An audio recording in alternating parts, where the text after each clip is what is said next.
आज दादांचा 86वा वाढदिवस अतिशय उत्साहाच्या वातावरणामध्ये, कौटुंबिक वातावरणामध्ये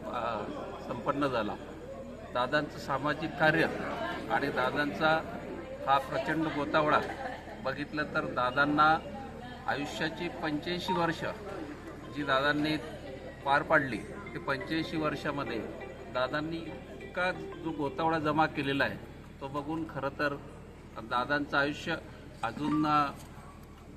100ही दादांनी पार करावी आणि दादा शतायुष्य व्हावेत असे आम्ही ईश्वरचरणी प्रार्थना करतो. बघितल्यानंतर योग विद्याधाम असो, गायत्री परिवार असो, मराठा समाज असो, या सर्वांच्या वतीने दादांचा वाढदिवस अतिशय उत्साहात संपन्न झाला आणि ते वाढदिवस साजरा होत असताना अनेक मान्यवरांकडून दादांना दीर्घायुष्य व्हावे म्हणून ज्या शुभेच्छा मिळाल्या त्याचा सन्मान बघता दादांनी शतायुष्य व्हावे असे आम्ही सर्वांच्या वतीने ईश्वरचरणी प्रार्थना करतो.